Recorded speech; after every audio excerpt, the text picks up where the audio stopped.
The House will come to order.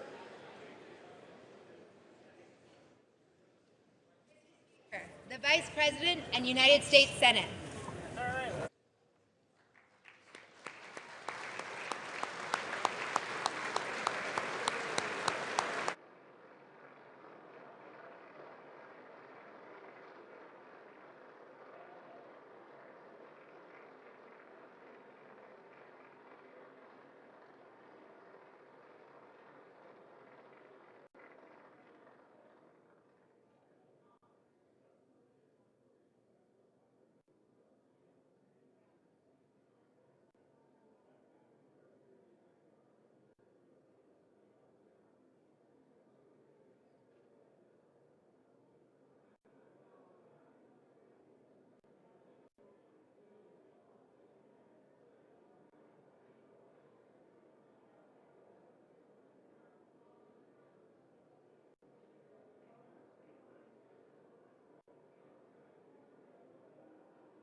The joint session will come to order.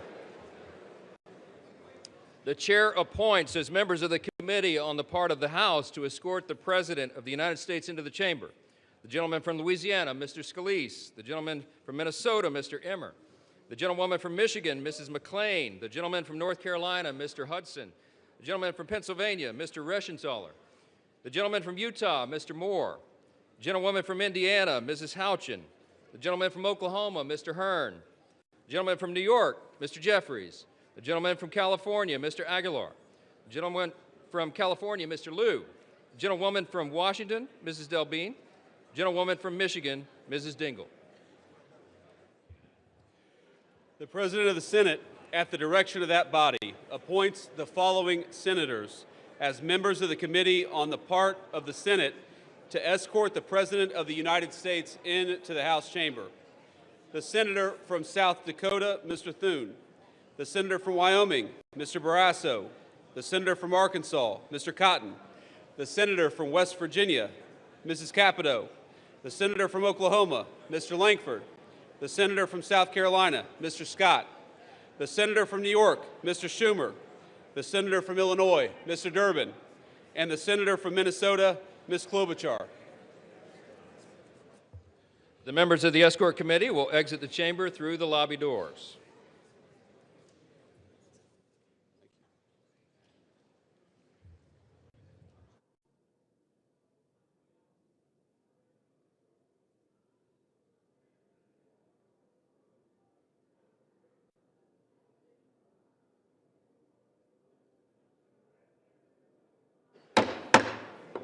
Mr. Speaker, the Acting Dean of the Diplomatic Corps.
Justices of the Supreme Court.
Mr. Speaker, the President's Yes. Cabinet.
Mr. Speaker, the President of the United States.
Members of Congress, I have the high privilege and distinct honor of presenting to you the President of the United States.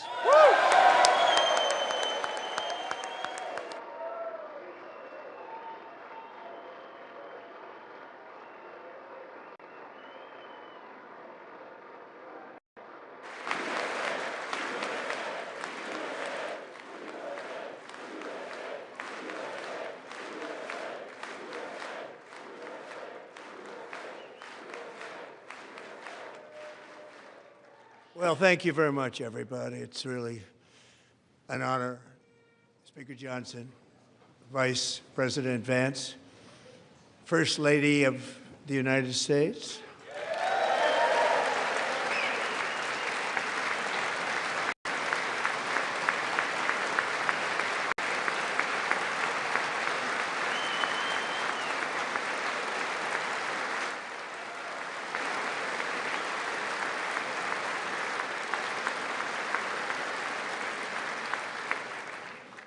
Second Lady of the United States,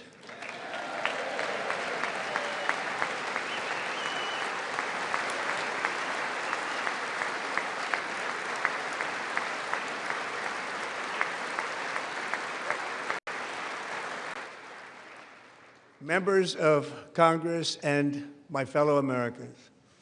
Our nation is back, bigger, better, richer, and stronger than ever before.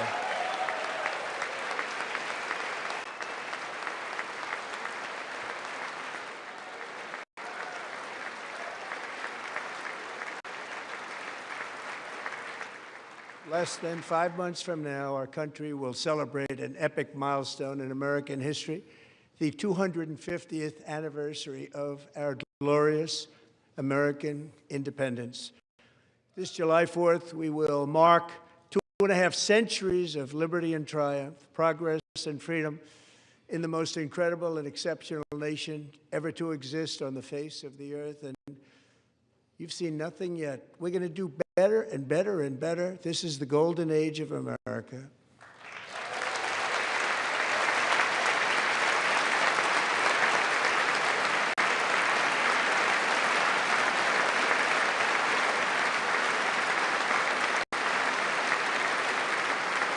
When I last spoke in this chamber 12 months ago, I had just inherited a nation in crisis with a stagnant economy, inflation at record levels, a wide-open border, horrendous recruitment for military and police, rampant crime at home, and wars and chaos all over the world.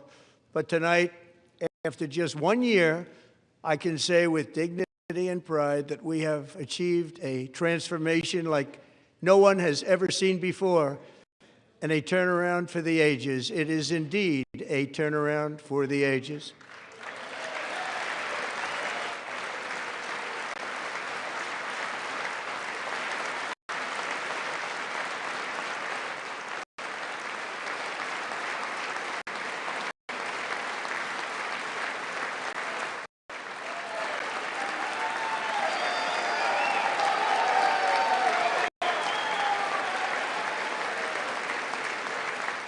And we will never go back to where we were just a very short time ago. We're not going back.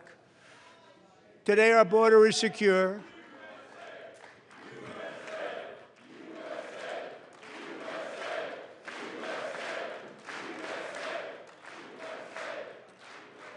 Thank you.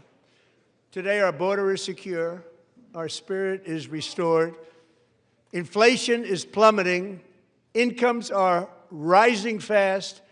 The roaring economy is roaring like never before, and our enemies are scared, our military and police are stacked, and America is respected again, perhaps like never before.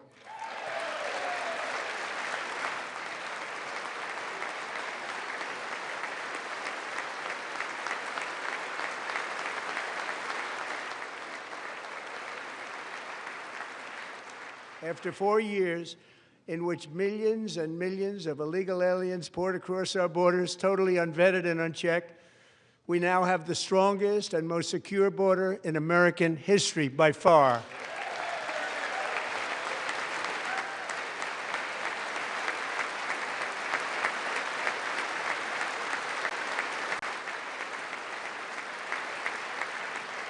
In the past 9 months, 0 illegal aliens have been admitted to the United States.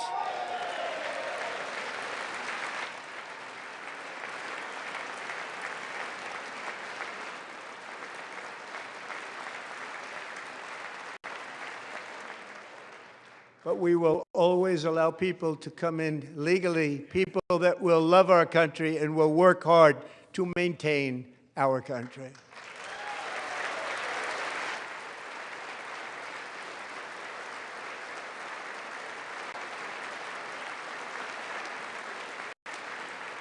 The flow of deadly fentanyl across our border is down by a record 56% in 1 year.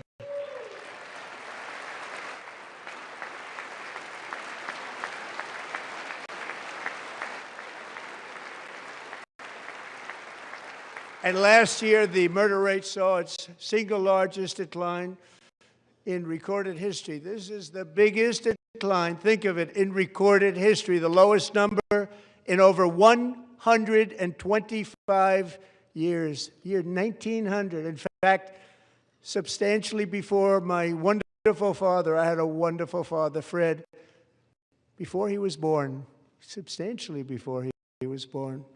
That's a long time ago. He wouldn't like me to say that, but that's a long time ago. The Biden administration and its allies in Congress gave us the worst inflation in the history of our country.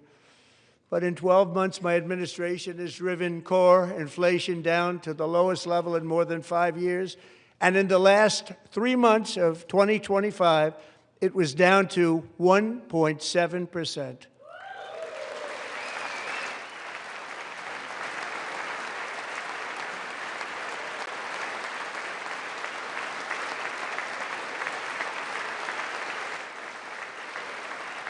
Gasoline, which reached a peak of over $6 a gallon in some states under my predecessor, it was quite honestly a disaster, is now below $2.30 a gallon in most states, and in some places, $1.99 a gallon. And when I visited the great state of Iowa just a few weeks ago, I even saw $1.85 a gallon for gasoline.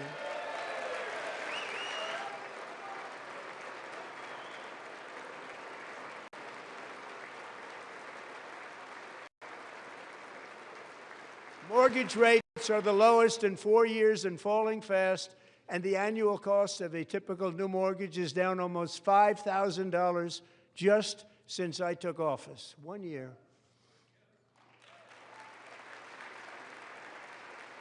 And low interest rates will solve the Biden-created housing problem while at the same time protecting the values of those people who already own a house that really feel rich for the first time in their lives. We want to protect those values. We want to keep those values up. We're going to do both. And we are going to keep it that way. The stock market has set 53 all-time record highs since the election. Think of that, 1 year. Boosting pensions, 401ks, and retirement accounts for the millions and millions of Americans. They're all gaining. Everybody's up, way up. In 4 long years, the last administration got less than $1 trillion in new investment in the United States. And when I say less, substantially less. In 12 months, I secured commitments for more than $18 trillion pouring in from all over the globe.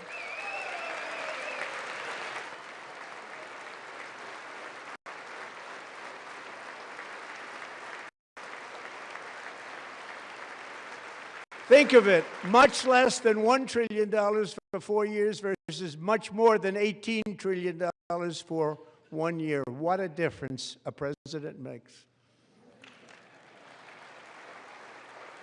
A short time ago, we were a dead country. Now we are the hottest country anywhere in the world, the hottest.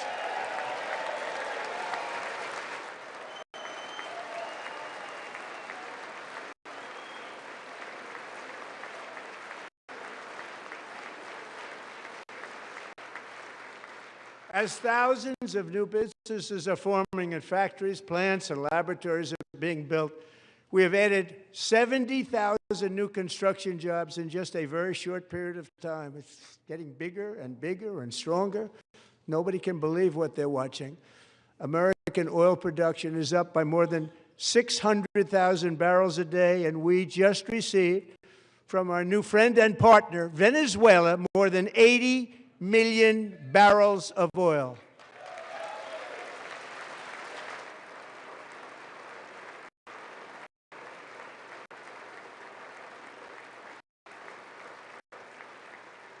American natural gas production is at an all-time high because I kept my promise to drill, baby, drill.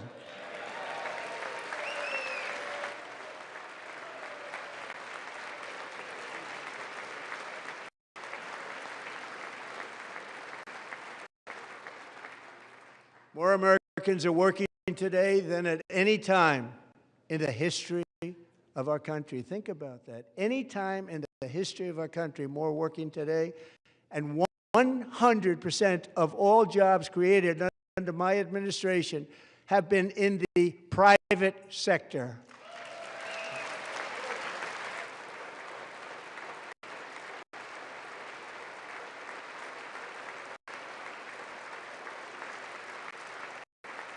We ended DEI in America.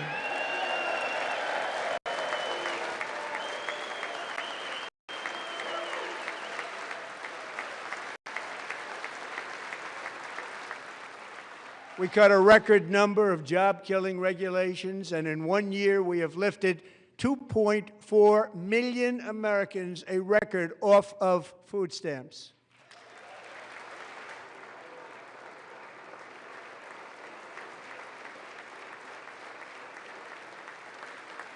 And for all of these reasons, I say tonight, members of Congress, the state of our union is strong.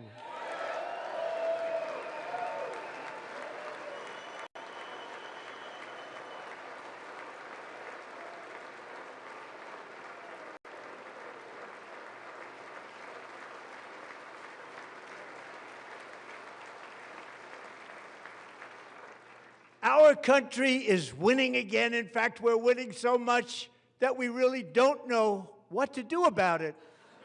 People are asking me, please, please, please, Mr. President, we're winning too much. We can't take it anymore. We're not used to winning in our country. Until you came along, we're just always losing, but now we're winning too much. And I say, no, no, no, you're going to win again. You're going to win big. You're going to win bigger than ever. And to prove that point, here with us tonight is a group of winners who just made the entire nation proud. The men's gold medal Olympic hockey team. Come on in.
Go ahead.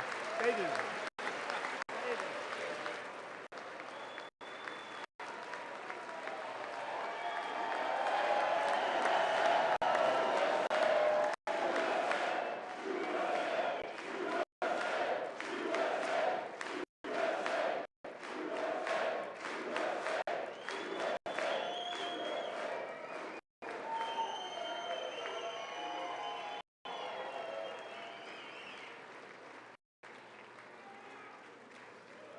That's the first time I've ever seen them get up.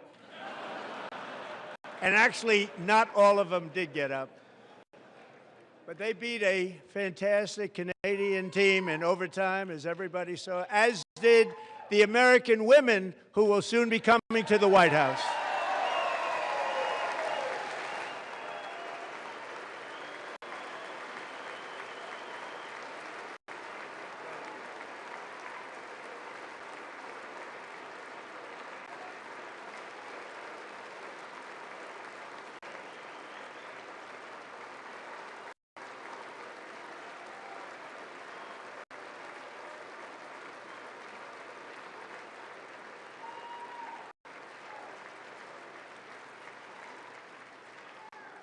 They were in the Oval Office before, and I just want to say a second very big congratulations to Team USA. But I have to say that, and I told them this, and we took a vote of the team. I said, anybody votes no, I'm not doing it. So they stood there, and they weren't about to say no, because I've never seen a goaltender play as well as goalie Connor Hellebuck.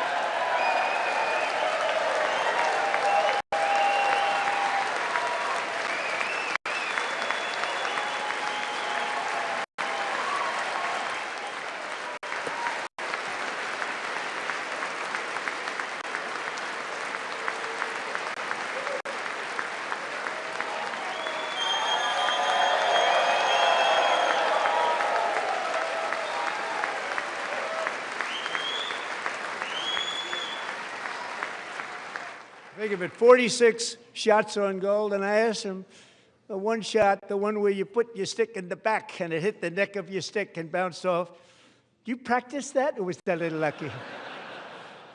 He refused to answer that question. But I just want to tell you that the members of this great hockey squad will be very happy to hear, based on their vote and my vote, and in this case my vote was more important, that I will soon be presenting Connor with our highest civilian honor, which we will be given, and which has been given to many athletes over the years. But when I say many, not too many, like 12, it's called the highest civilian honor in our country, the Presidential Medal of Freedom.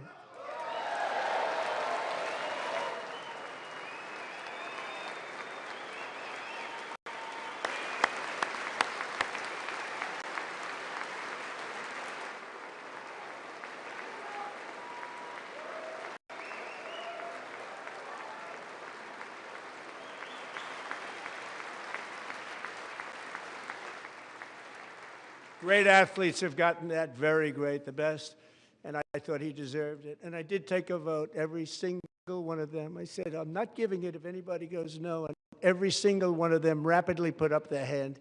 So I want to thank you. What a special job you did. What special champions you are. Thank you very much.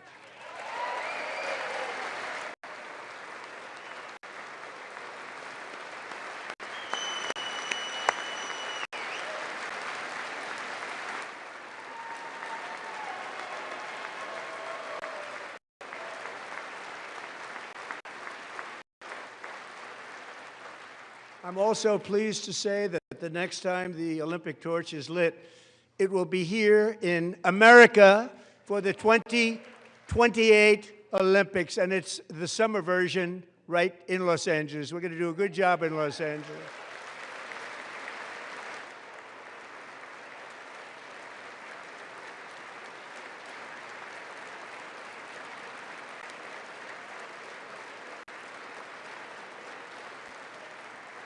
And Los Angeles is going to be safe, just like Washington, D.C. is now one of the safest cities in the country.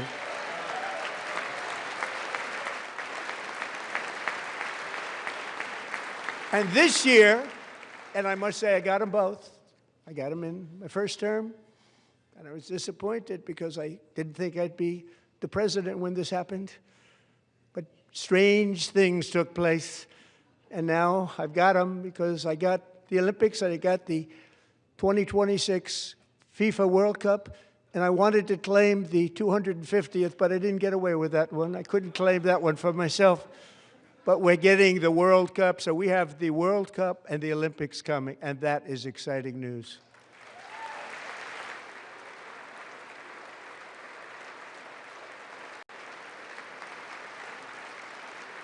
So this will be a year to celebrate our country and the heroes who have kept it free. Men like Buddy Taggart. At age 17, Buddy volunteered to defend America in World War II, serving in the Pacific under the great General Douglas MacArthur. He fought bravely in the famous Battle of Manila, worked so hard. He was badly wounded and almost killed by enemy machine guns in Luzon. And 81 years ago this month, he liberated the largest internment camp in the Philippines, one of the largest anywhere in the world. But he earned many honors, including a Purple Heart and a Bronze Star, came home, started a family, and tonight he is in the gallery looking forward to July 4th, 2026, his 100th birthday.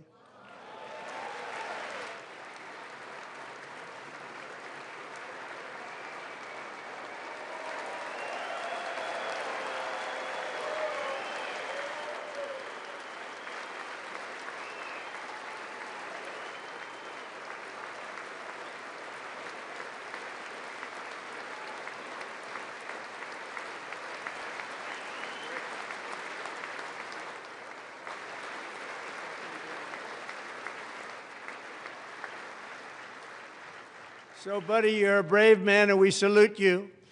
Even in times of challenge, setback, and immense heartache, the spirit of 1776 has always shone through very brightly. It was July 4th of last year when floodwaters tore through a girls' summer camp in Central Texas, one of the worst things I've ever seen. I was there, rising 26 feet in the matter of minutes, tragically claiming many, many lives. You all remember that one? As the waters threatened to sweep her away, 11-year-old Millie Kate McClelland closed her eyes and prayed to God. She thought she was going to die.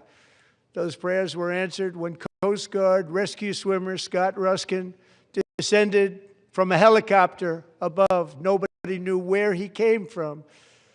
It was Scott's first ever rescue mission, a young guy, but very brave, very, very top, always top in his class. And he lifted not just Millie Kate, but 164 others to safety.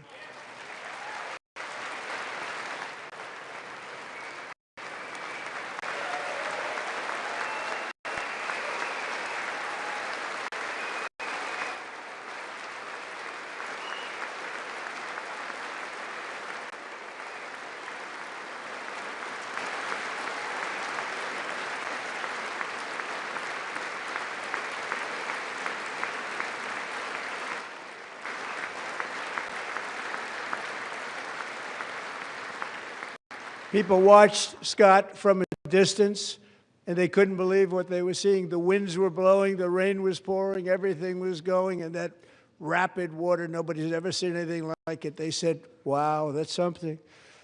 Tonight, Scott and Millie Kate are here together, reunited for the very first time. Thank you, Scott, Millie Kate.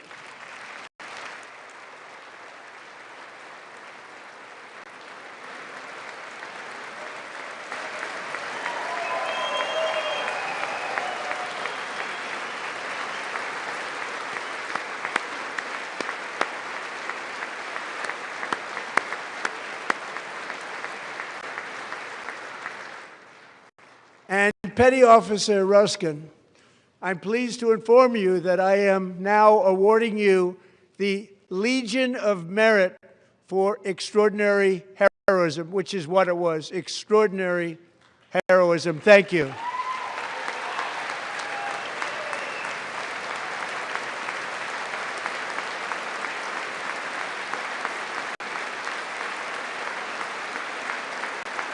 And I'd like to have the military aide to please come down and take care of the service. Military aide, thank you very much. Take care of that very important service. Thank you very much. From 1776 to today, every generation of Americans has stepped forward to defend life, liberty, and the pursuit of happiness.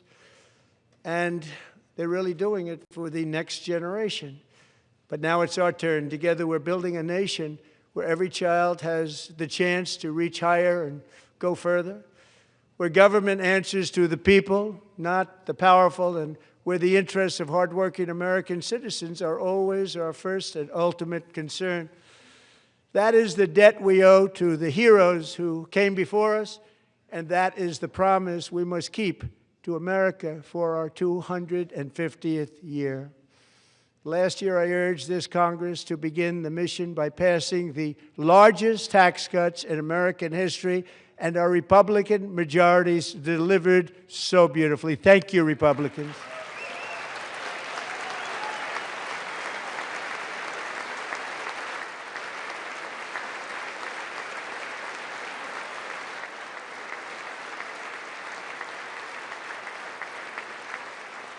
All Democrats, every single one of them, voted against these really important and very necessary massive tax cuts.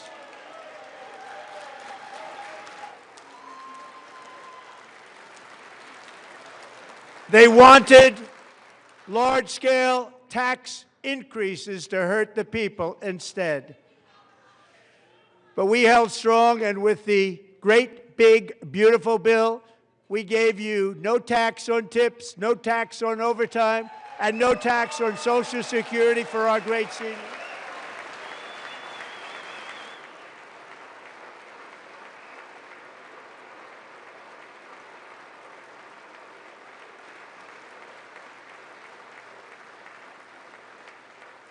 And we also made interest on auto loans tax deductible the first time, but only if the car is made in America.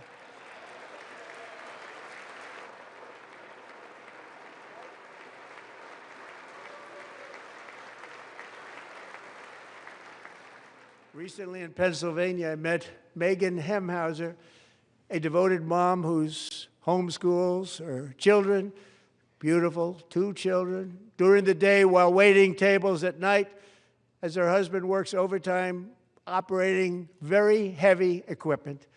Megan is here this evening, and she's happy to tell you that she is so much richer because with no tax on tips, no tax on overtime, and our expanded child tax credit done again by Republicans, Megan and her husband will take home more than $5,000 extra just for the year, cutting her tax bill in more than half.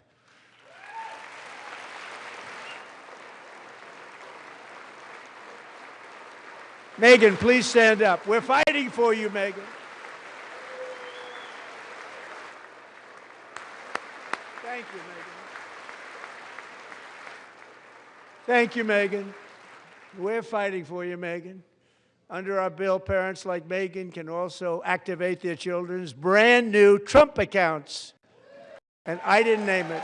I did not name it. I did not name that.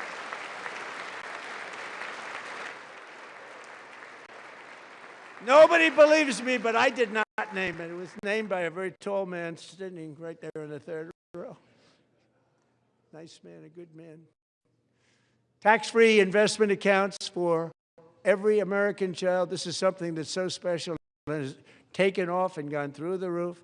Millions will be pre-funded courtesy of the U.S. Treasury and private individuals like Michael and Susan Dell, who have donated $6.25 billion to fund the Trump accounts for 25 million American children. They're great people.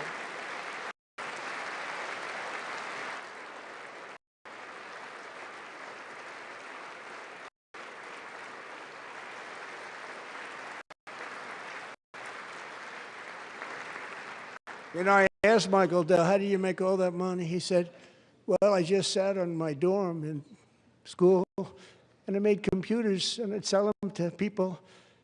And I just kept selling and selling and selling, and pretty amazing story. That's called the American dream. He sold a lot of computers, a lot of those laptops So I congratulate him on that, but I really thank him and Susan, as well as others like Brad Gerstner, a very tremendous guy. He was behind it right from the beginning. Brad Gerstner. Thank you, Brad.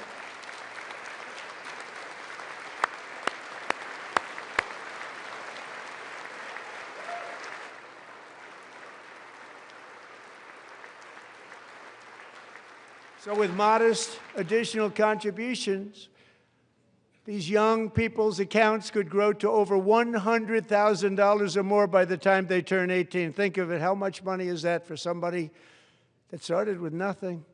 Over 100,000, could be much more than that.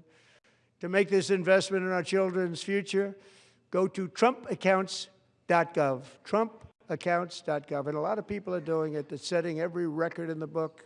It's popular. They knew what it was going to take. I'm so proud of them. I'm so proud of the people that got it started. And now it's just taken off. One of the primary reasons for our country's stunning economic turnaround, the biggest in history, where the Dow Jones broke 50,000 4 years ahead of schedule, and the S&P hit 7,000, where it wasn't supposed to do it for many years, were tariffs. I used these tariffs, took in hundreds of billions of dollars to make great deals for our country, both economically and on a national security basis. Everything was working well. Countries that were ripping us off for decades are now paying us hundreds of billions of dollars. They were ripping us so badly, you all know that. Everybody knows it. Even the Democrats know it. They just don't want to say it. And yet these countries are now happy, and so are we. We made deals. The deals are all done. And they're happy. They're not making money like they used to, but we're making a lot of money. There was no inflation, tremendous growth. And the big story was how Donald Trump called the economy correctly, and 22 Nobel Prize winners in economics didn't. They got it totally wrong. They got it really wrong. And then just 4 days ago, an unfortunate ruling from the United States Supreme Court. It just came down. It came down. Very unfortunate ruling. But the good news is that almost all countries and corporations want to keep the deal that they already made, right, Scott? Knowing that the legal power that I, as president, have to make a new deal could be far worse for them, and therefore they will continue to work along the same successful path that we had negotiated before the Supreme Court's unfortunate involvement. So despite the disappointing ruling, these powerful country-saving, it's saving our country, the kind of money we're taking in, peace-protecting. Many of the wars I settled was because of the threat of tariffs. I wouldn't have been able to settle them without. Will remain in place under fully approved and tested alternative legal statutes. And they have been tested for a long time.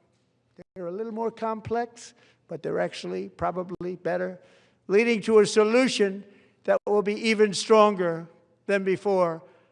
Congressional action will not be necessary. It's already time-tested and approved. And as time goes by, I believe the tariffs paid for by foreign countries will, like in the past, substantially replace the modern-day system of income tax, taking a great financial burden off the people that I love.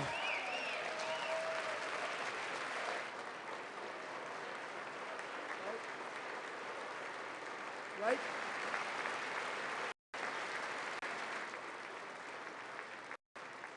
Moving forward, factories, jobs, investment, and trillions of dollars will continue pouring into the United States of America because we finally have a president who puts America first. I put America first. I love America.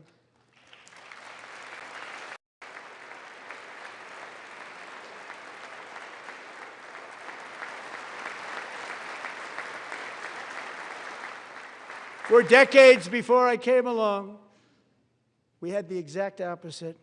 From trade to healthcare, from energy to immigration, everything was stolen and rigged in order to drain the wealth out of the productive, hardworking people who make our country great, who make our country run.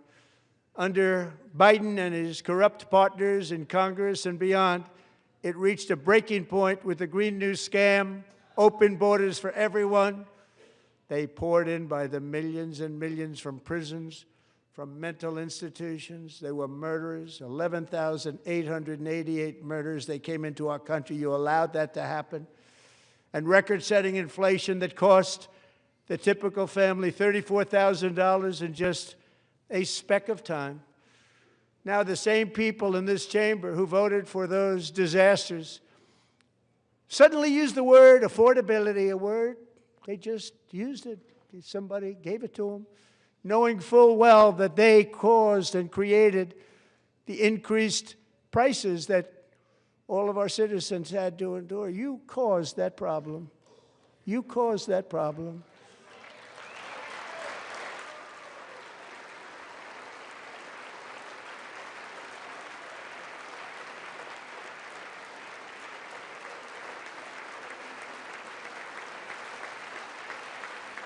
They knew their statements were a lie. They knew it. They knew their statements were a dirty, rotten lie. Their policies created the high prices.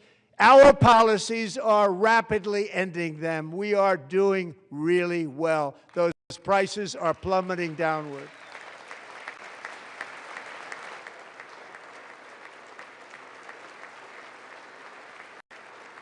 The price of eggs is down 60%, Madam Secretary, thank you. The cost of chicken, butter, fruit, hotels, automobiles, rent is lower today than when I took office by a lot. And even beef, which was very high, is starting to come down significantly. Just hold on a little while. We're getting it down. And soon you will see numbers that few people would think were possible to achieve just a short time ago. Nobody can believe when they see the kind of numbers, and especially energy, when they see energy going down to numbers like that, they cannot believe it. It's like another big tax cut. I'm also confronting one of the biggest ripoffs of our times, the crushing cost of health care caused by you. Since the passage of the Unaffordable Care Act, sometimes referred to as Obamacare, big insurance companies have gotten rich. It was meant for the insurance companies, not for the people.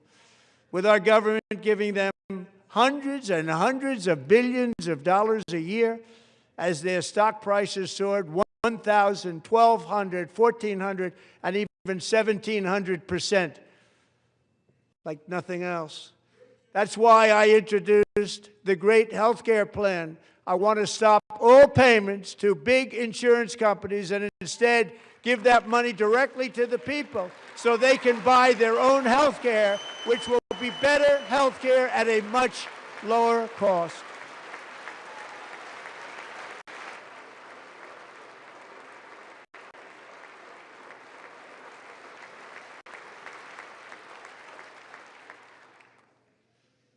In addition, my plan requires maximum price transparency. That's a big deal.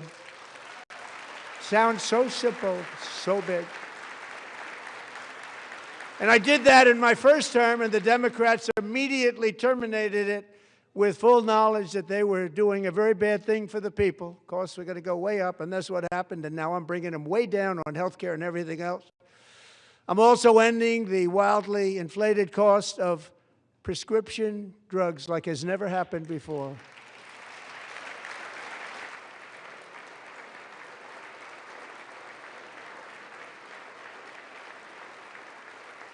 Other presidents tried to do it, but they never could. They tried. Most didn't try, actually. But they tried. They said they tried. They couldn't do it. They didn't even come close. They were all talk and no action. But I got it done. Under my just enacted most favored nation agreements, Americans who have for decades paid by far the highest prices of any nation anywhere in the world for prescription drugs will now pay the lowest price anywhere in the world for drugs. Anywhere. The lowest price.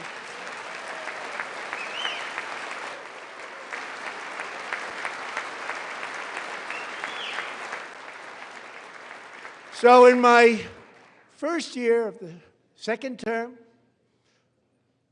should be my third term, but Strange things happen. I took prescription drugs, a very big part of healthcare, from the highest price in the entire world to the lowest. That's a big achievement. The result is price differences of 300, 400, 500, 600% and more, all available right now at a new website called TrumpRx.gov. And I didn't name that one either, by the way.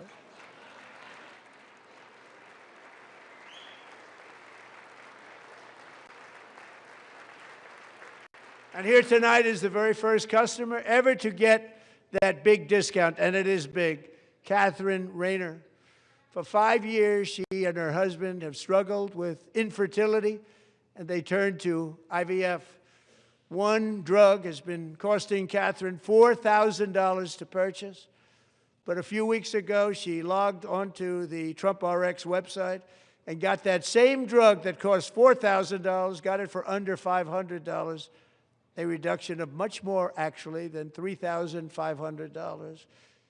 Catherine, we are all praying for you, and you're going to be a great mom.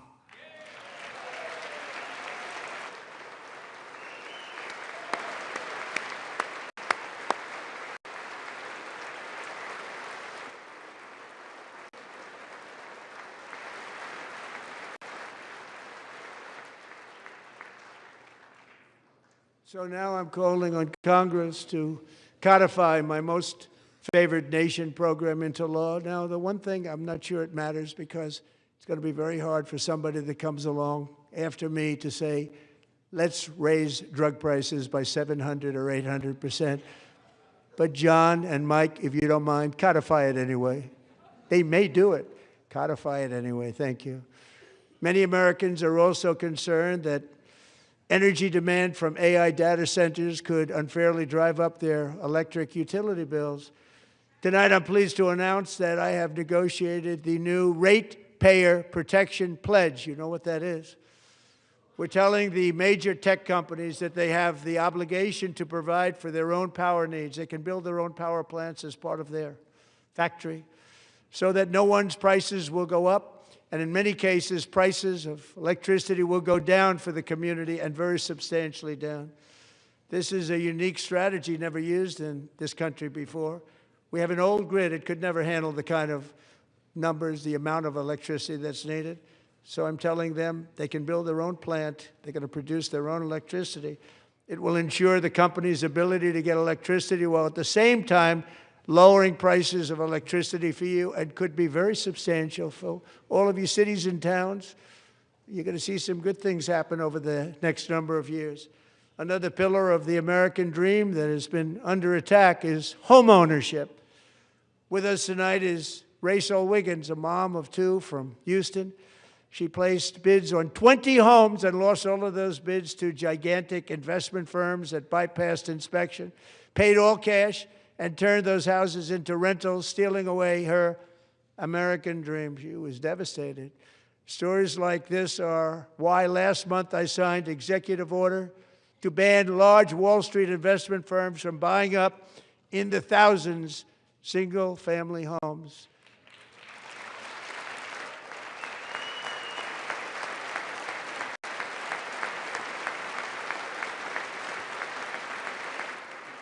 And now I'm asking Congress to make that ban permanent, because homes for people, really, that's what we want. We want homes for people, not for corporations. Corporations are doing just fine. Rachel, thank you very much. Good luck with your home. You'll get one soon.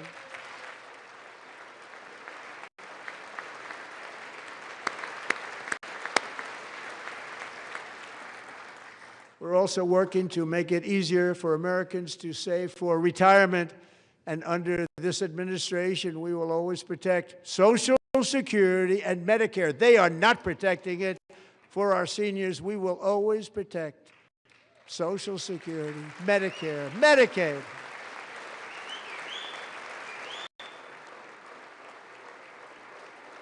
Since I took office, the typical 401k balance is up by at least $30,000. That's a lot of money. We have millions and millions of people, because the stock market has done so well, setting all those records, Your 401ks are way up. Yet half of all of working Americans still do not have access to a retirement plan with matching contributions from an employer. To remedy this gross disparity, I'm announcing that next year my administration will give these often forgotten American workers, great people, the people that built our country, access to the same type of retirement plan offered to every federal worker. We will match your contribution with up to $1,000 each year. As we ensure that all Americans can profit from a rising stock market, let's also ensure that members of Congress cannot corruptly profit from using insider information.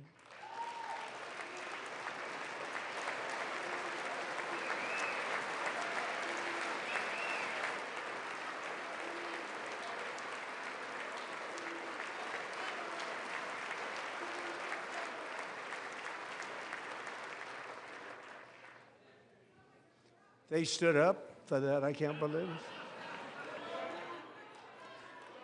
I can't believe it. Did Nancy Pelosi stand up if she's here? Doubt it.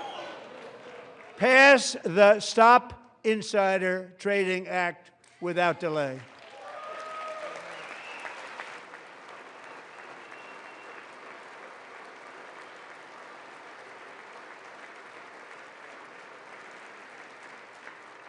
I wasn't sure if anybody even on this side was going to applaud for that. I'm very impressed. Thank you. I'm very impressed. But when it comes to the corruption that is plundering, it's plundering America. There's been no more stunning example than Minnesota, where members of the Somali community have pillaged an estimated $19 billion from the American taxpayer. Oh, we have all the information. And in actuality, the number is much higher than that. And California, Massachusetts, Maine, and many other states are even worse. This is the kind of corruption that shreds the fabric of a nation, and we are working on it like you wouldn't believe. So tonight, although started 4 months ago, I am officially announcing the war on fraud to be led by our great Vice President, J.D. Vance.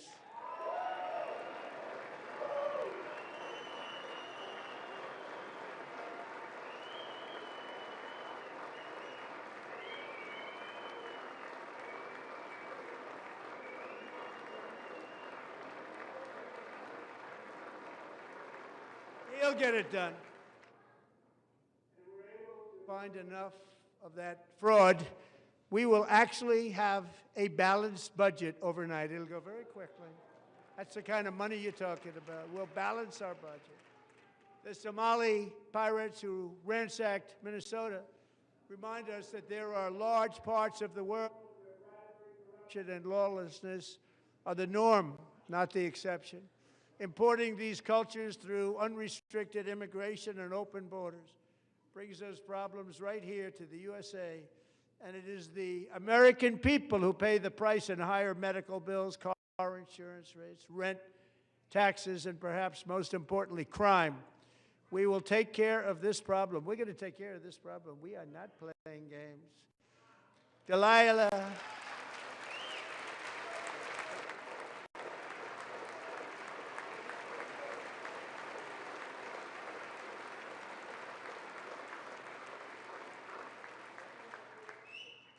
Delilah Coleman was only 5 years old in June 2024 when a 18-wheel tractor trailer plowed into her stopped car traveling at 60 miles an hour or more.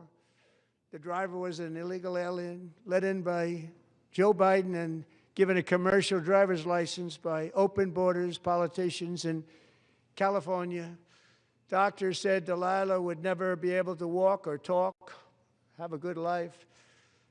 She wouldn't even be able to eat again. But against all odds, she is now in the first grade learning to walk. And she's here this evening with her dad, Marcus, a fantastic man. Delilah, please, you are a great inspiration. Please stand up.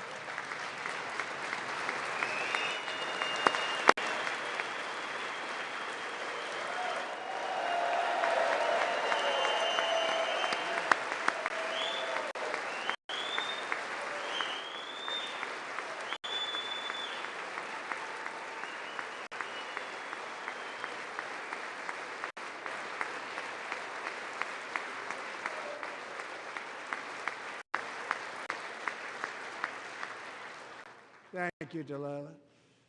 Many, if not most, illegal aliens do not speak English and cannot read even the most basic road signs as to direction, speed, danger, or location.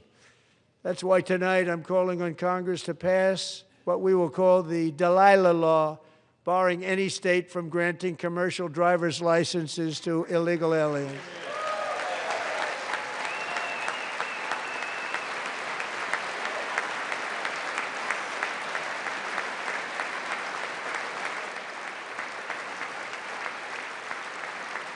And yesterday, as you probably saw at the White House, I hosted a ceremony with Americans who lost their treasured loved ones to the scourge of illegal immigration. People came into our country, how we allowed this to happen with our open borders. These are the angel moms and families that for decades our government betrayed and our media totally ignored. It was terrible. Hard to believe, actually. In 2023, a 16-year-old high school cheerleader named Elizabeth Medina was supposed to perform in her town's Christmas parade, but she never arrived. Her mother, Jacqueline, went home to look for her, and she found her lying dead in a bathtub, bleeding profusely after being stabbed 25 times. Elizabeth's killer was a previously arrested illegal alien who had broken in and brutally extinguished the brightest light in her family's life, violently and viciously. Her heartbroken mother is in the gallery to remind everyone in this chamber exactly why we are deporting illegal alien criminals to our country at record numbers, and we're getting them the hell out of here fast. We don't want them.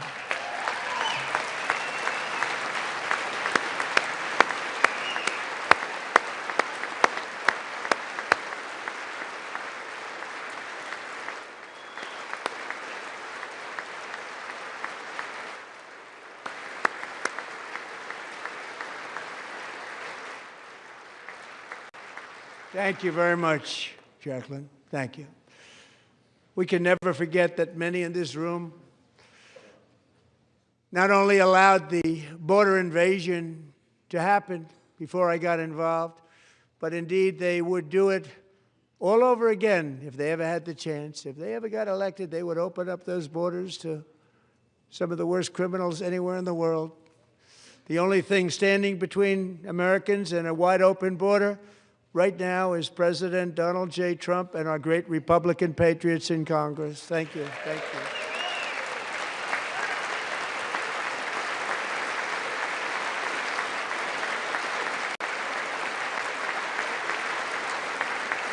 As we speak, Democrats in this chamber have cut off all funding for the Department of Homeland Security. It's all cut off. It's all cut off. They have instituted another Democrat shutdown, the first one costing us 2 points on GDP. 2 points we lost on GDP, which probably made them quite happy, actually. Now they have closed the agency responsible for protecting Americans from terrorists and murderers. Tonight I'm demanding the full and immediate restoration of all funding for the border security, homeland security of the United States, and also for helping people clean up their snow. We have no money because of the Democrats, and it would be nice. We'd love to give you a hand at cleaning it up, but you gave no money. Nobody's getting paid. It's a shame. So you have to think about it. We have, in case you didn't know, a pretty large snowstorm out there. One of the great things about the State of the Union is how it gives Americans the chance to see clearly what their representatives really believe. So tonight I'm inviting every legislator to join with my administration in reaffirming a fundamental principle. If you agree with this statement, then stand up and show your support. The first duty of the American government is to protect American citizens, not illegal aliens.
Isn't that a shame? You should be ashamed of yourself not standing up. You should be ashamed of yourself. That is why I'm also asking you to end deadly sanctuary cities that protect the criminals and enact serious penalties for public officials who block the removal of criminal aliens. In many cases, drug lords, murderers all over our country, they're blocking the removal of these people out of our country, and you should be ashamed of yourself.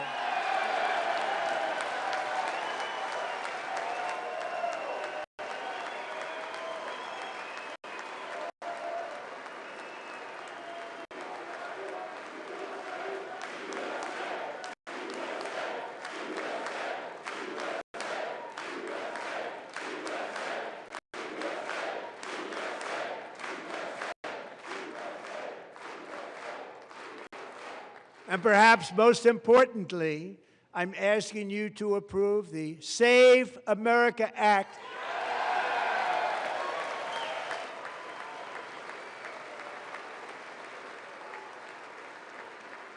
To stop illegal aliens and others who are unpermitted persons from voting in our sacred American elections. That cheating is rampant in our elections. It's rampant. It's very simple. All voters must show voter ID.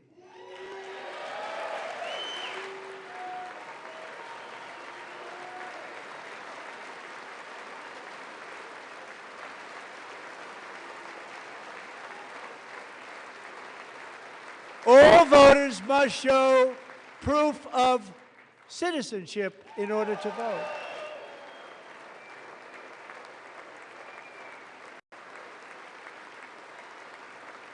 And no more crooked mail-in ballots except for illness, disability, military, or travel. None.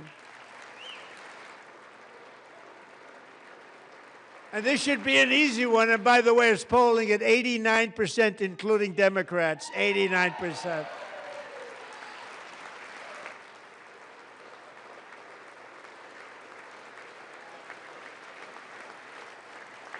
And even the new communist mayor of New York City, I think he's a nice guy, actually. Speak to him a lot. Bad policy, but nice guy. Just said they want people to shovel snow. They got hit hard. Wants them to shovel snow, but if you apply for that job, you need to show 2 original forms of ID and a Social Security card. Yet they don't want identification for the greatest privilege of them all, voting in America. No, it's no good. No good. Both Republicans and Democrats overwhelmingly agree on the policy that we just enunciated. And Congress should unite and enact this common sense, country-saving legislation right now, and it should be before anything else happens.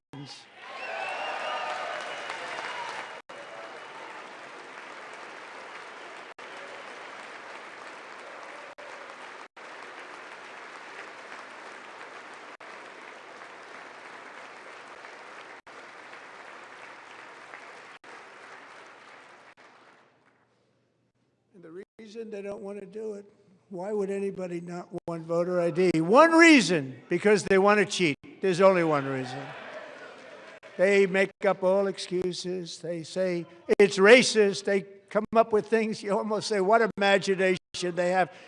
They want to cheat. They have cheated, and their policy is so bad that the only way they can get elected is to cheat. And we're going to stop it. We have to stop it, John.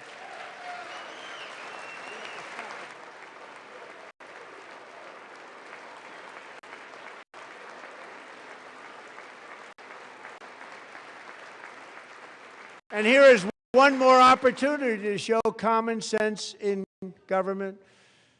In the gallery tonight are Sage Blair and her mother, Michelle. In 2021, Sage was 14 when school officials in Virginia sought to socially transition her to a new gender, treating her as a boy and hiding it from her parents. Hard to believe, isn't it? Before long, a confused Sage ran away from home after she was found in a horrific situation in Maryland. A left-wing judge refused to return Sage to her parents because they did not immediately state that their daughter was their son. Sage was thrown into an all-boys state home and suffered terribly for a long time. But today, all of that is behind them because Sage is a proud and wonderful young woman with a full-ride scholarship to Liberty University. Sage and Michelle, please stand up.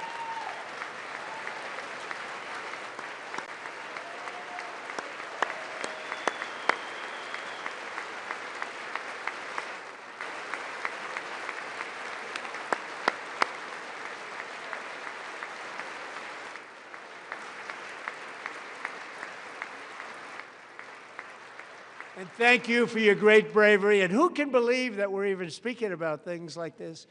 15 years ago, if somebody was up here and said that, they'd say, what's wrong with him?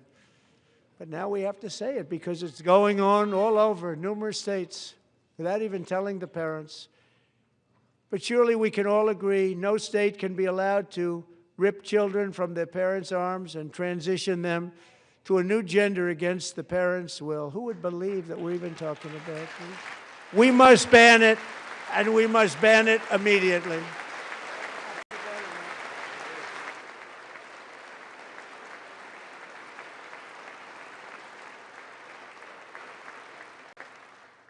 Look, nobody stands up. These people are crazy, I'm telling you. They're crazy.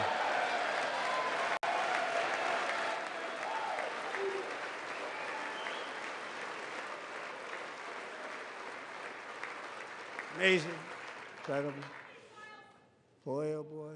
We're lucky we have a country. With people like this, Democrats are destroying our country, but we've stopped it just in the nick of time, didn't we? Huh?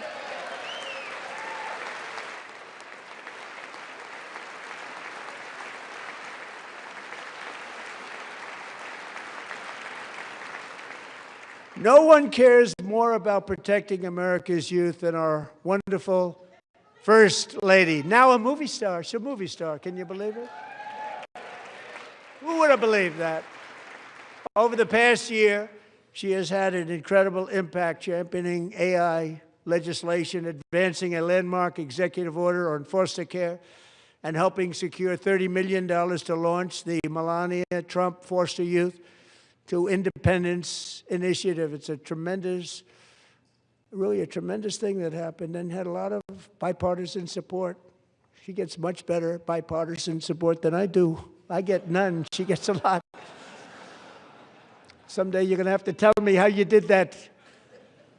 And students and educators in every state have joined the First Lady's efforts in the presidential AI challenge, keeping America's next generation positioned to succeed and strongly succeed in the future. Tonight, we welcome two young people whose lives reflect the First Lady's impact, Sierra Burns and Everest Nevermont. Thank you both, and Melania, thank you. I know how hard you worked on it. Thank you very much.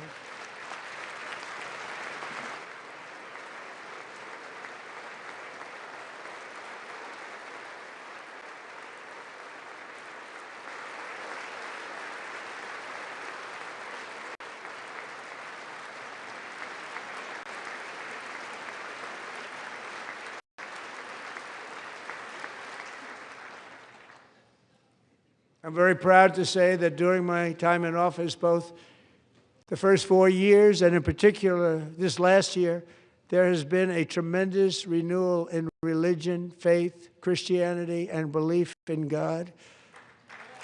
Tremendous renewal.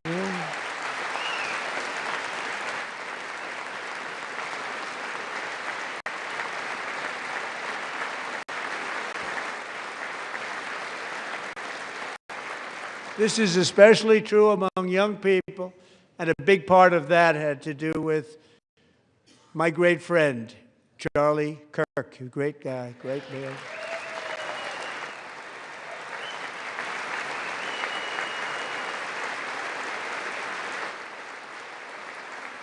So last year, Charlie was violently murdered by an assassin and martyred really martyred for his beliefs.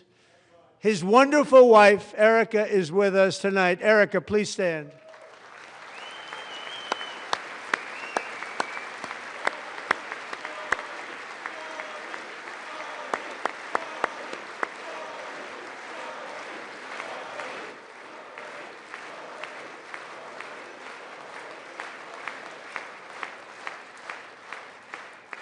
Thank you, Erica. Been through a lot. In Charlie's memory, we must all come together to reaffirm that America is one nation under God, and we must totally reject political violence of any kind.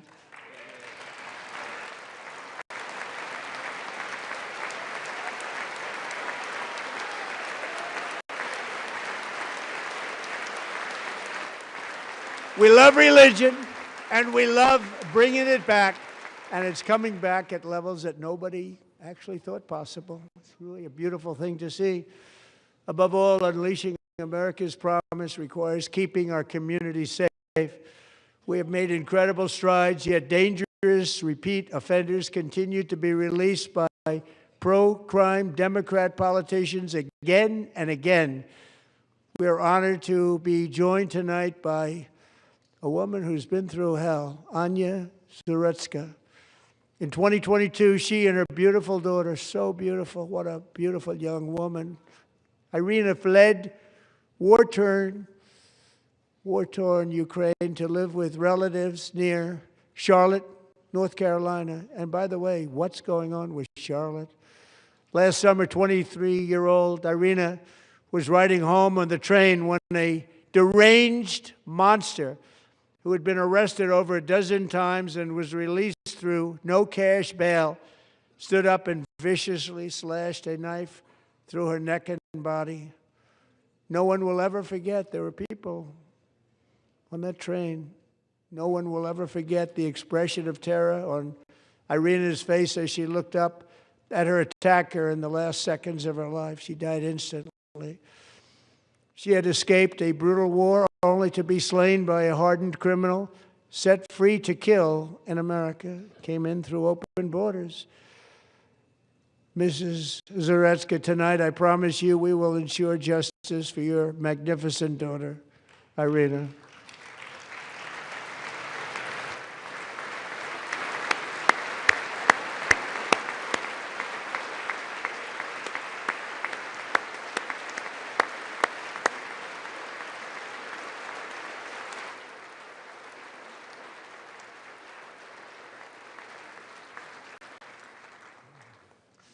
How do you not stand?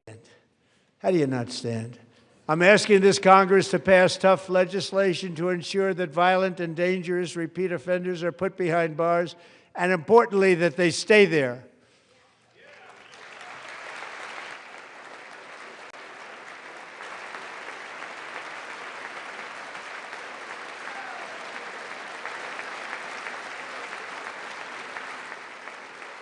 Starting last summer, I deployed our National Guard and federal law enforcement to restore law and order to our most dangerous cities, including Memphis, Tennessee, big success, New Orleans, Louisiana, big success, and our nation's capital itself, Washington, D.C., where we have almost no crime anymore in Washington, D.C. How did that happen?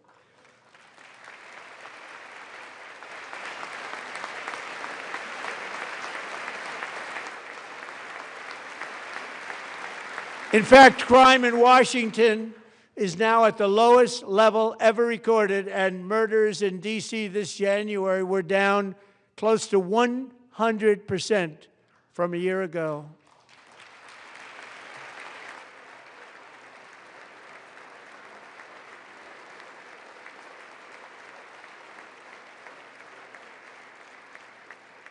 They don't like to hear that. One of the brave service members who helped achieve this stunning turnaround was 20-year-old West Virginia Army National Guard Specialist Sarah Beckstrom. After a 4-month deployment, she voluntarily extended her service, and her rank was going to be lifted. She was doing so well. They were so proud of her. But the very next day, she was on patrol near the White House when she was ambushed and shot in the head by a terrorist monster from Afghanistan. Shouldn't have been in our country. And all because she wore the uniform of our nation, she was shot. He traveled here because he didn't like people wearing our uniform. He was sick and deranged, shouldn't have been in our country. Sarah Beckstrom died in order to defend our capital, and we are honored to be joined by her wonderful parents, Gary and Eva Lee. Your daughter was a true American patriot, and she will be greatly missed. She was a great person. I saw reports on her. They've never seen anything like it.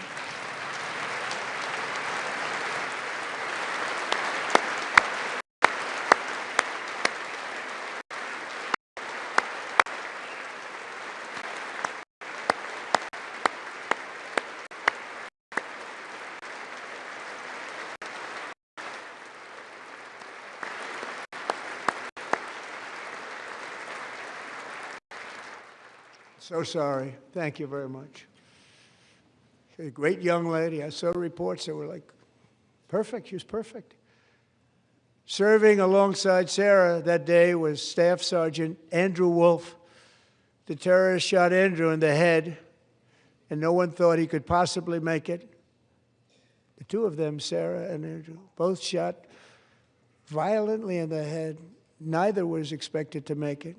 They weren't even given a chance, except his wonderful mother, named Melody, who I spoke to the same night, and she was so positive. The doctors thought that Andrew was gone, but his mother said, no, no, Mr. President, Andrew will be fine. He's going to make it. I've never seen anything like it. I mean, he was given almost no chance. She said, I have no doubt, sir, he's going to be okay. This was a conversation that I had with her that night, with her son laying helplessly in bed, blood all over. Everybody is praying, she said, sir, he will be okay. The doctors didn't understand what she was saying, and after looking at the results of the damage done, neither did I. She was so strong and conclusive that even Andrew's great father felt she didn't really understand the gravity of the situation. But she turned out to be right. Right, Melody? She turned out to be right.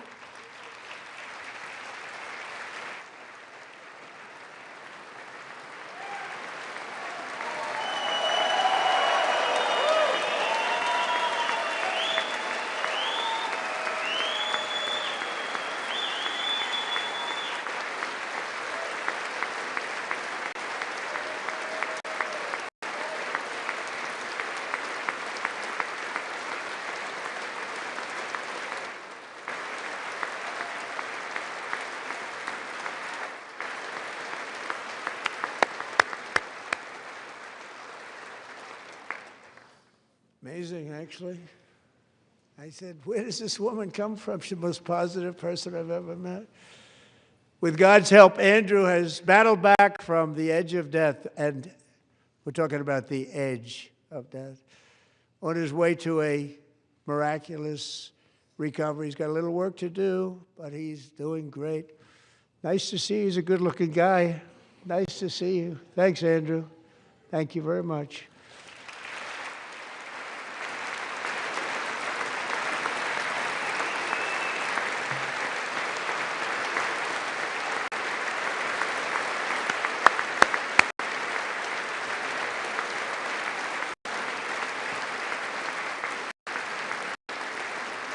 So, Andrew, while you're up, now I'm going to ask a highly respected General James Seward to present Staff Sergeant Andrew Wolf and the great family of Sarah Beckstrom with the award created by our late, great President George Washington himself. It's called the Purple Heart.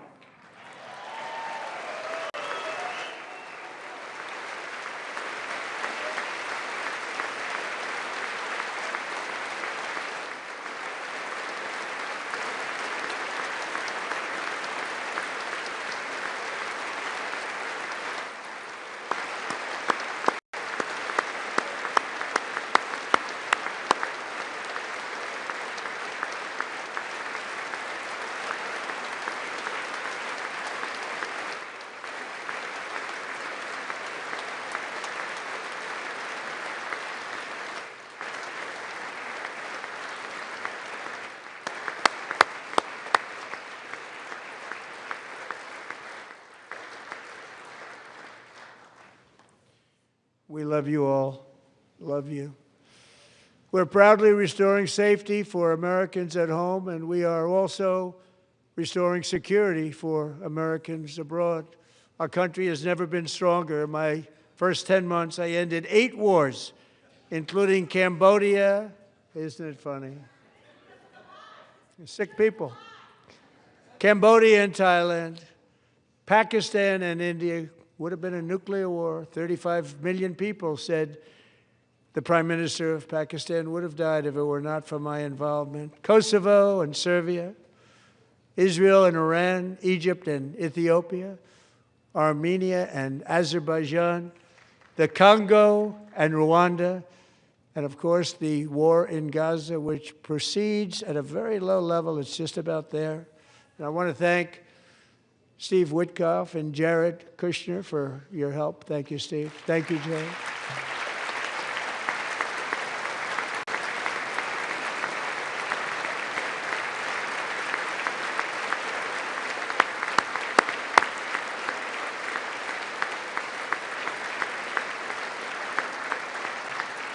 And I also want to thank the man they report to, Secretary of State Marco Rubio. Thank you, Marco.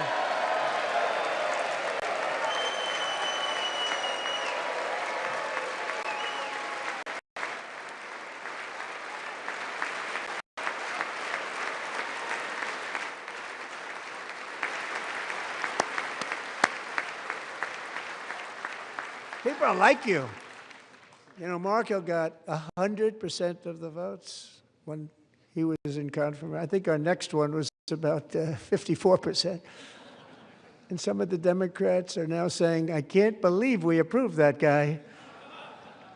And he said it's an honor that they feel that way, right, Marco? You have done a great job, great Secretary of State. I think he'll go down as the best ever.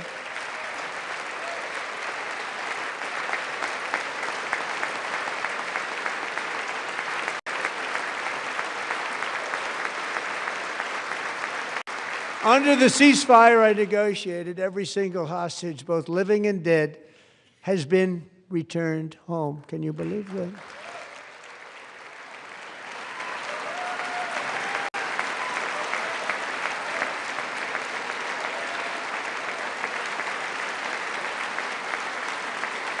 Nobody thought it was possible. Nobody thought that was possible. Both living and dead. And those parents who had a dead son, their boy, they'd always tell me their boy, they wanted him as much as though he were living. It was an amazing period of time. And they came back, and when we got all of the living hostages back, and many, many before them, but I always said those last 20 are going to be very tough, but we got many, many more, hundreds. But I said those last 20 are going to be tough. We got them back. But we only got back 14 or 15 of the dead of the 28. And believe it or not, Hamas worked along with Israel, and they dug and they dug and they dug. It's a tough thing to do, going through bodies all over, passing up 100 bodies sometimes for each one that they found. Tough job. And they finally got it back to 27. And then Steve and Jared, they got it back to 28. They found all 28. Nobody thought that was possible, but we did it. And I remember the family of the 28th. They were so grieved, but they were so happy as it's possible to be. They had their boy back. The mother said, "Sir, we have our boy back." What a period of time that was, but we got them all back. So thank you both very much. Great job.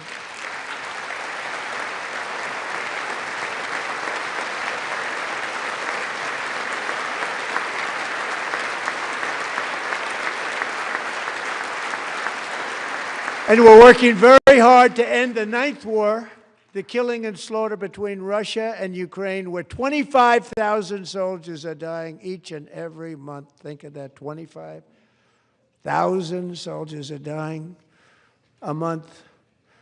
A war which would have never happened if I were president, would have never happened. As president, I will make peace wherever I can, but I will never hesitate to confront threats to America wherever we must.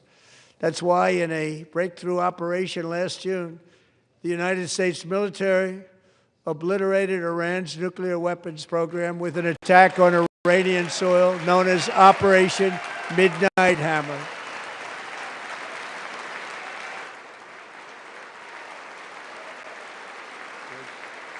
Good.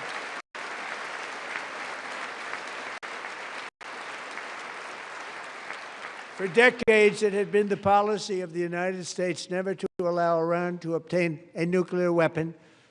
Many decades. Since they seized control of that proud nation 47 years ago, the regime and its murderous proxies have spread nothing but terrorism and death and hate. They've killed and maimed thousands of American service members and hundreds of thousands and even millions of people with what's called roadside bombs. They were the kings of the roadside bomb. And we took out Soleimani. I did that during my first term. Had a huge impact. He was the father of the roadside bomb.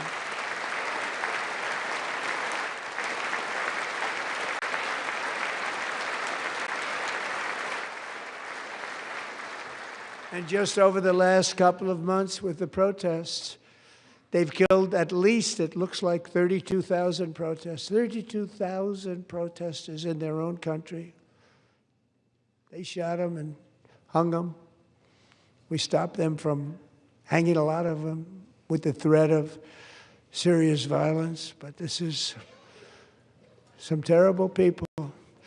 They've already developed missiles that can threaten Europe and our bases overseas, and they're working to build missiles that will soon reach the United States of America.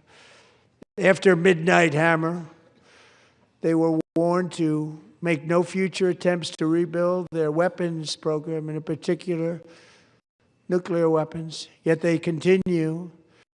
They're starting it all over. We wiped it out, and they want to start all over again, and are at this moment again pursuing their sinister ambitions. We are in negotiations with them. They want to make a deal, but we haven't heard those secret words. We will never have a nuclear weapon. My preference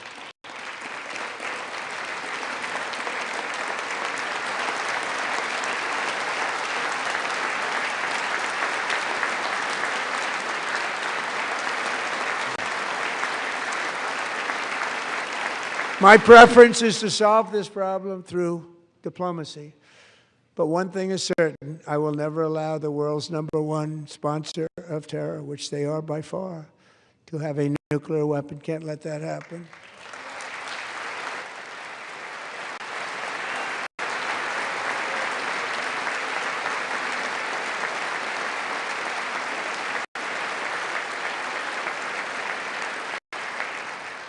And no nation should ever doubt America's resolve.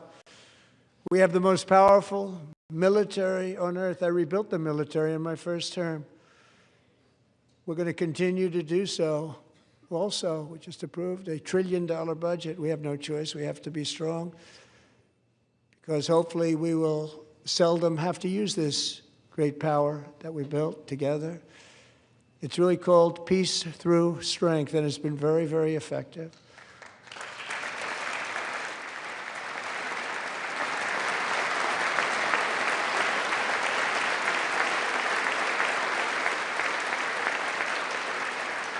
So thanks to Republicans in Congress, we're investing that record number of dollars, have no choice, in the United States Armed Forces.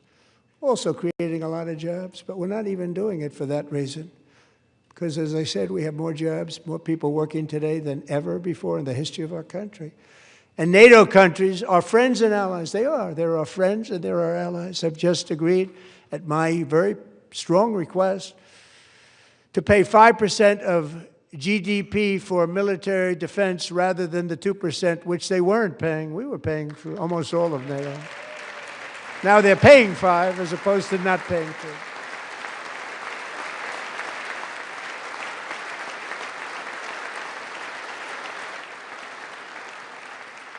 And getting that 5% was something which everyone said would never be done, could not happen. We got it really easily with one meeting. And big difference between 2% that's not paid. We were paying the freight of many of them. Very few were paid up. Now 5%, then they're paid. And everything we send over to Ukraine is sent through NATO, and they pay us in full. They pay us totally in full. Every branch of our armed forces is setting records for recruitment. This is so exciting. And every service member recently.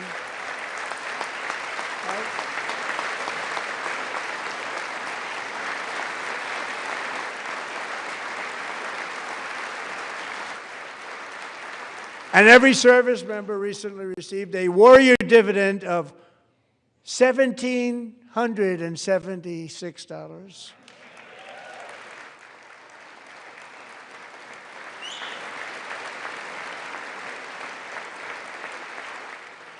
You know, they put it on my desk. We got the money from tariffs and other things, a lot of money we have. We have much more money than people understand. Have to rebuild that program a little bit, but it won't take long. But we got the money, and it was $1,775, and they wanted my approval. And I said, what's the number? $1,775. I said, wait a minute. For one more dollar, we can have $1,776. It's going to I said, we're going to figure that. I never asked anybody if we could afford it. One more dollar, I said $1,776. And I said, that's good. And I'll tell you what, our military, that was 4 months ago, our military, I never see a person in the military that doesn't thank me for it, so we're honored to do it. They deserve it. And we call it 1776. It was great.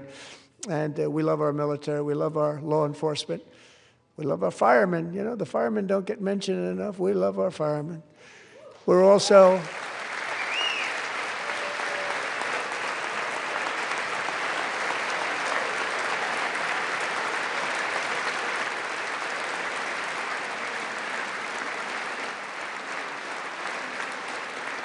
restoring American security and dominance in the Western Hemisphere, acting to secure our national interests and defend our country from violence, drugs, terrorism, and foreign interference. For years, large swaths of territory in our region, including large parts of Mexico, really large parts of Mexico, have been controlled by murderous drug cartels. That's why I designated these cartels as foreign terrorist organizations, and I declared illicit fentanyl as a weapon of mass destruction.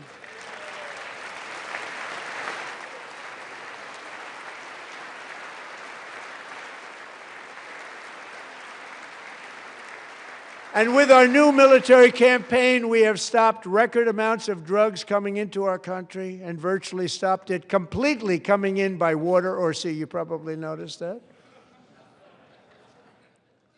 We very seriously damaged their fishing industry also. Nobody wants to go fishing anymore. We've also taken down one of the most sinister cartel kingpins of all. You saw that yesterday. In January,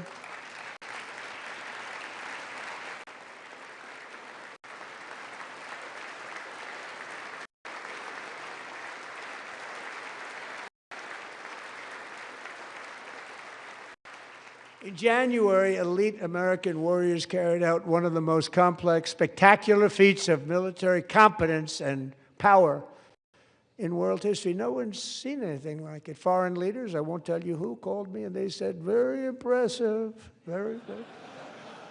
They couldn't believe, they all watched. They saw what happened. This is a different fighting force that we had years ago when we fought to tie. You know, it's a great fighting force. I'm so proud of it. Look at Space Force. Space Force is my baby, because we did that. My baby, it's becoming so important.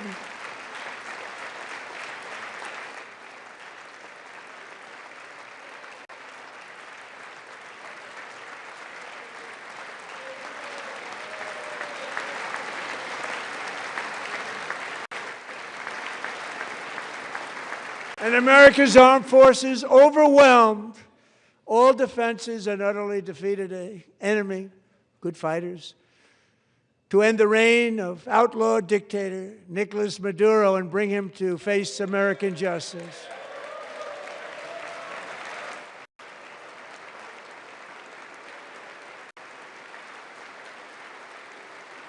And this was an absolutely colossal victory for the security of the United States, and it also opens up a bright new beginning for the people of Venezuela.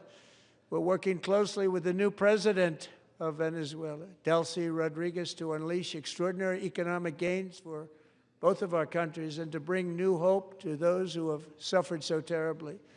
They really did suffer. With us tonight is Alejandro Gonzalez. She grew up in a tight-knit Venezuelan family and was especially close to her beloved uncle Enrique. But after Enrique ran for office and opposed Maduro, he was kidnapped by Maduro's security forces and thrown into the regime's really infamous prison in Caracas. Alejandro feared she would never see her uncle again. She feared for her own life also. But since the raid, we have worked with the new leadership, and they have ordered the closure of that vile prison and released hundreds of political prisoners already, with more to come. Alejandro, I'm pleased to inform you that not only has your uncle been released, but he is here tonight. We brought him over to celebrate his freedom with you in person. Enrique, please come down.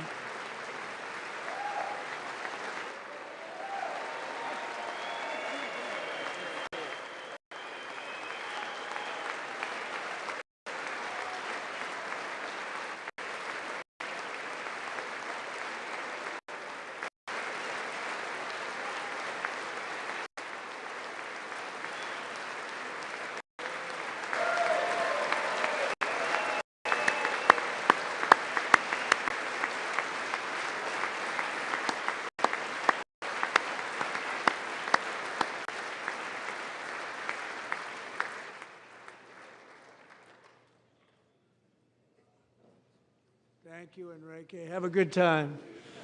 Nice to have you back, Enrique. There were many heroes on that January raid to capture Maduro, really great heroes. It was very dangerous. They knew we were coming. They were all set. But the deeds of one warrior that night will live forever in the eternal chronicles of military valor.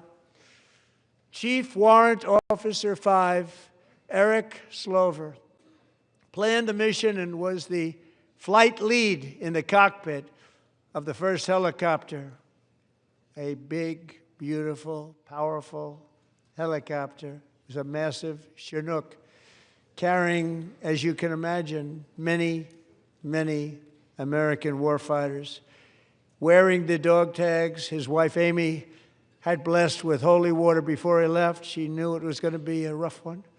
Eric steered the Chinook under the cover of night and descended swiftly upon Maduro's heavily protected military fortress. This was a major military installation, protected by thousands of soldiers and guarded by Russian and Chinese military technology. How did that work out? Not too good. While preparing to land, enemy machine guns fired from every angle, and Eric was hit very badly in the leg and hip, one bullet after another.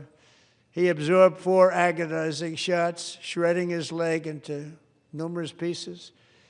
And yet, despite the fact that the use of his legs was vital to successful helicopter flight, legs are the most important part of flying a helicopter, to deliver the many commandos who would capture and detain Maduro was the only thing Eric was thinking about. Then, even as he was gushing blood, which was flowing back down the aisle, helicopter lands at a steep angle. The machine gun stood right in front of him. They were right in front of him, 2 machine gunners who escaped the wrath of the previous planes. Eric maneuvered his helicopter with all of those lives and souls to face the enemy and let his gunners eliminate the threat. Turned the helicopter around so the gunners could take care of business, saving the lives of his fellow warriors from what could have been a catastrophic crash deep in enemy territory. Only after safely landing the helicopter with all the warriors aboard in the exact right spot, which was vital to the mission. We probably would have had to maybe cancel the mission if that didn't happen. Eric told his co-pilot, also wounded but not as gravely, to take over. I'm about ready to pass out. The success of the entire mission and the lives of his fellow warriors hinge on Eric's ability to take the searing pain. It was unbelievable what's happened to his legs of the bullets and keep on flying and landing, and people knew what was happening. Everybody in the back of the helicopter knew because they saw the blood pouring down the aisle. Chief Warrant Officer Slover is still recovering from his serious wounds, but I'm thrilled to say that he is here tonight with his wife, Amy. Eric and Amy, come on in.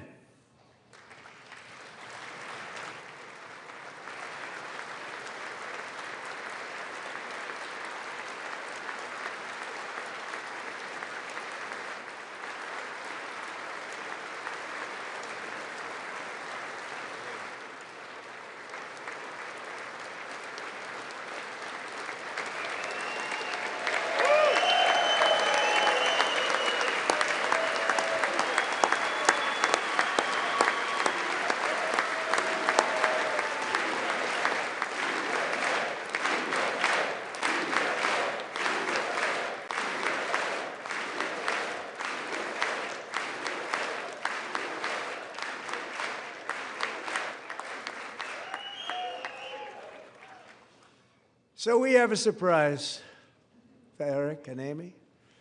In recognition of Eric's actions above and beyond the call of duty, I would now like to ask General Jonathan Braga to present Chief Warrant Officer Slover with our nation's highest military award, the Congressional Medal of Honor.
Well, thank you very much, Eric and Amy. Great to get to know you. I met with them and with a lot of their fellow warriors at Fort Bragg recently. You notice the name Fort Bragg, we have it back, we brought it back. We won the First World War with it, the Second World War with it, and then they decided to change the name. So we changed it back. Everybody wanted to change back too. And 10 of Eric's fellow warriors from that incredible night of victory will also be receiving medals at a private ceremony that will soon be held at the White House, and Eric will be there. Thank you.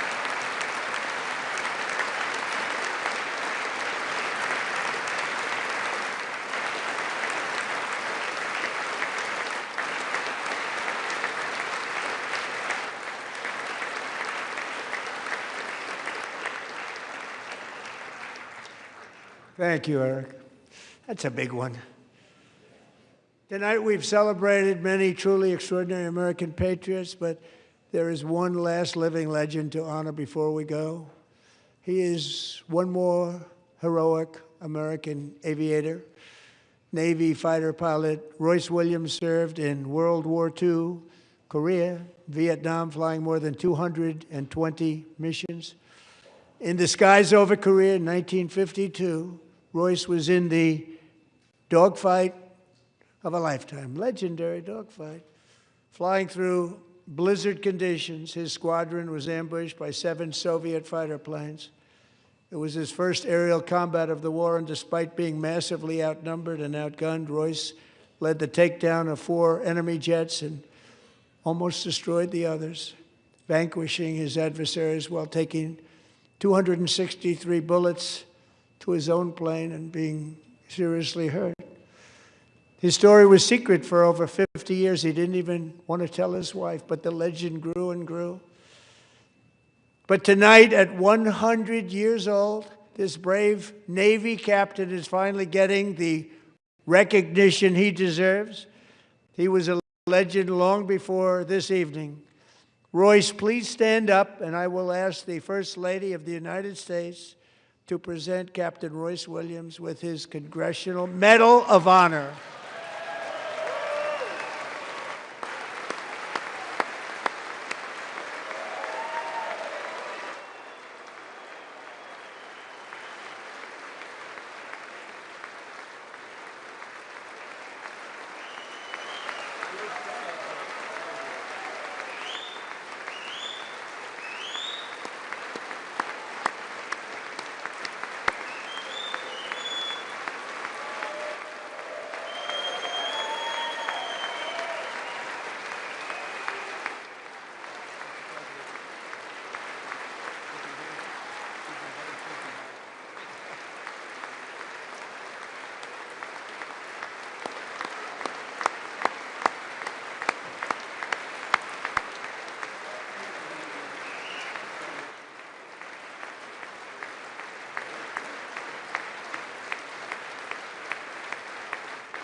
Thank you, Royce, and thank you, Eric. I've always wanted the Congressional Medal of Honor, but I was informed I'm not allowed to give it to myself, and I wouldn't know why I'd be taking it, but if they ever open up that law, I will be there with you someday. But you know, that's our highest honor, Congressional Medal of Honor, and that's a big thing, and it's an honor to be in the same room with you. Thank you both very much, Eric. Thank you.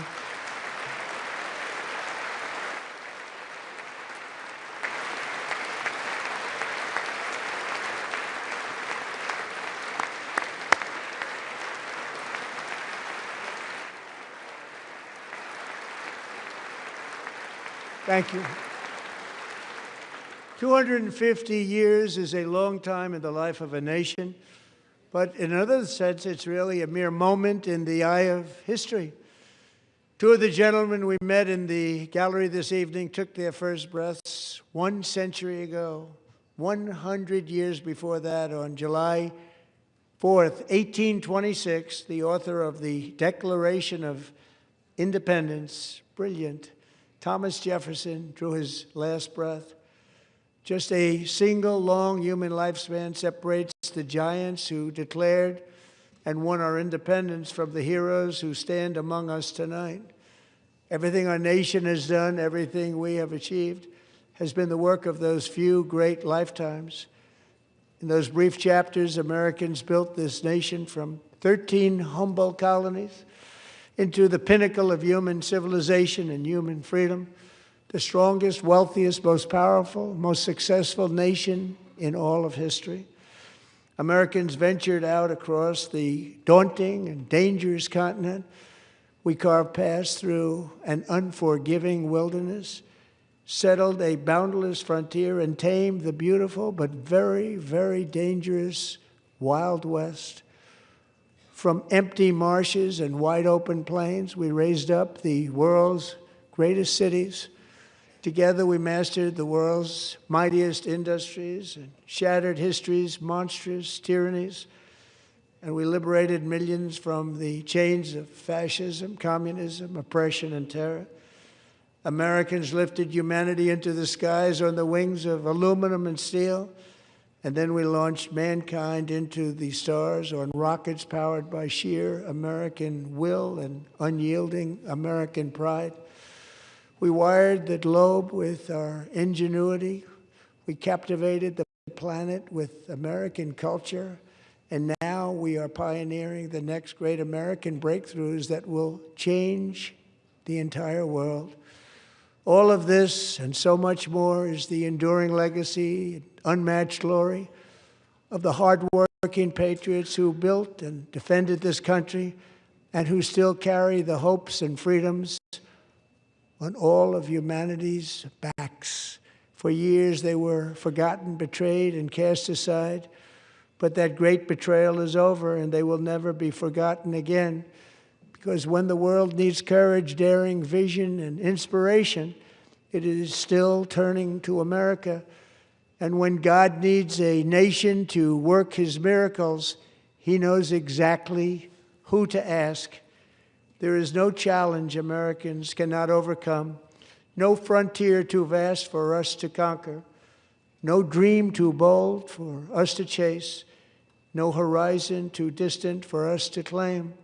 For our destiny is written by the hand of providence, and these first 250 years were just the beginning. From the rugged border towns of Texas to the heartland villages of Michigan, from the sun-kissed shores of Florida to the endless fields of the Dakotas, and from the historic streets of Philadelphia to right here in our nation's capital, Washington, D.C., the golden age of America is upon us. The revolution that began in 1776 has not ended. It still continues because the flame of liberty and independence still burns in the heart of every American patriot. And our future will be bigger, better, brighter, bolder, and more glorious than ever before. Thank you, God bless you, and God bless America.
The chair declares the joint session of the two houses now dissolved.